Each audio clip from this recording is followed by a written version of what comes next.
안녕하십니까. 어깨 아프면 견우합니다. 오늘 견우가 동작구 공무원으로 근무하시는 40대 초반 여자분의 사례를 소개해 보려고 합니다. 먼저 후기 살펴보겠습니다. 목과 어깨, 날개축지, 날개뼈, 흉쇄유들근, 겨드랑이, 가슴이 더 이상 뻐근하거나 결리지 않아서 살 것 같습니다. 이제는 잠도 잘 자고 숨을 쉴 때 불편함이 전혀 없어요. 불편했던 부분들이 모두 해결되니 너무 좋네요 하면서 누구보다도 좋아하셨던 환자분입니다. 환자분의 치료에 대한 열정과 주의사항 준수 덕분에 이번에도 좋은 결과 만들 수 있었습니다. 동작구 공무원으로 근무하시는 40대 초반의 여자 공무원분이셨습니다. 평소 목, 어깨가 늘 뻐거나 결립니다. 6개월 전부터 오른쪽 날개축지에서 견갑골 하단을 거쳐 오른 가슴까지 뻐근하고 당기고 결림이 심해지기 시작했습니다. 정형외과에 갔더니 근막 통증 때문에 그런 것 같다고 했습니다. 일자목이 있기는 하지만 경추는 나이에 비해 건강하다고 했습니다. 숨을 내쉴 때면 가슴과 옆구리 등으로 뻐근하게 결립니다. 어떤 때는 숨을 쉬지 못해서 죽는 건 아닌가 하는 생각도 듭니다. 통증으로 잠을 들기도 너무 힘이 듭니다 라고 하시면서 누구보다도 괴로워하셨던 환자분이셨습니다. 근막 통증의 원인 살펴보겠습니다. 크게 내적인 원인, 외적인 원인, 그 외 외상과 특발성이라고 해서 원인 불명이 있는데요. 내적인 원인과 외적인 원인이 가장 큰 카테고리를 이루고 있습니다. 내적인 원인으로는 강박적이나 집착적인 성격 혹은 자기관리가 철저한 성격에서 극도의 과도의 스트레스가 결합되면서 빵 터지는 게 바로 근막통증 증후군입니다. 그 외에 외적인 원인으로는 잘못된 자세 만성화, 과음이나 과로, 불면 같은 것이 만성 누적된 상태에서 내적인 원인과 결합돼서 생기기도 하고 외적인 원인 자체만으로 생기기도 합니다. 그 외에는 아까도 말씀드린 것처럼 교통사고나 어떤 그 밖에 외상이라든가 특발성이라고 해서 별다른 원인 없이 발생하기도 하는 것이 바로 근막 통증입니다. 그런데 이 병이 참 특이한 게 뭐냐면 통증이란 말이 들어가지만 아픈 건 아니에요. 뻐근함, 결림, 당김, 쪼임, 저림, 콕콕지림, 화끈거림, 서늘함 등의 설명하기 힘든, 어디 가서 말하기 힘든, 아픈 거냐? 아픈 건 아니야. 근데 불편해.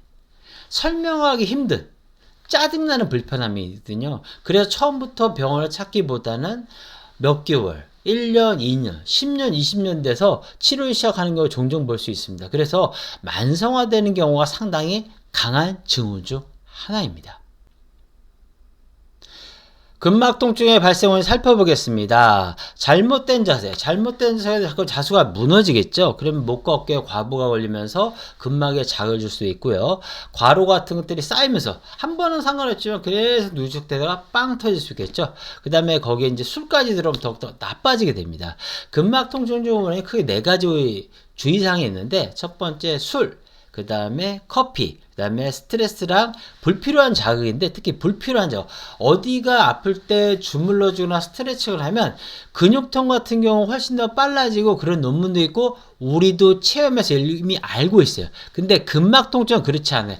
여러분이 그 해당 곳을 자극하면 그 자극으로 해서 일순간 안 아플지 모르지만 그 자극이 근막에 있는 통증 유발점을 활성화시키기 때문에 더 퍼지기만 점점 심해져요. 그래서 아픈 곳을 만지거나 마사지하지 않는 것이 무엇보다 중요합니다. 환자분의 전달한 주의사항 살펴보겠습니다. 환자분께서 이제 요가를 한다고 하셨어요. 요가 정말 좋은 운동이에요. 몸의 균형 감각뿐만 아니라 잘 쓰지 않은 근육도 해주기 때문에 다이어트에도 정말 좋은데 이런 제가 근막 통증이 있을 때는 예를 들어 상체에 있다고 할게요. 그럴 때는 그런 운동을 갑자기 안 하시는 걸 권해드려요. 왜냐하면 단순한 운동에만 집착하는 게 아니라 이분들 보통 그걸 자꾸 풀고 확인하시려고요. 그러면서 근막엔 통증 유발점이 활성화되면서 점점 퍼지고 심해지거든요. 그래서 이런 근막 통증이 있을 땐 해당 부위와 관련된 운동을 하지 않는 걸 추천해드리고 물론 나 진짜 신경 쓰지 않고 할 수 있다. 그러면 하셔도 좋습니다. 그 다음에 술을 드시면 나빠져요. 근데 환자분께 좀 술을 좀 하시더라고요. 그래서 술 같은 걸 끊으면 참 좋지만 힘드시다고 하면 양과 횟수를 좀 조절하시죠 라고 말씀을 드렸습니다. 환자분의 적용한 치료 방법 살펴보겠습니다. 시선을 눈높이로 하고 주변 근육을 풀어주면서 불필요한 자극을 하지 말고 바른 정렬을 도와주며 주의사항을 잘 지키고 근막 통증의 재발을 막아주면서 근막의 정상을 도와주면 괴로움과 고통에서 벗어날 수 있습니다.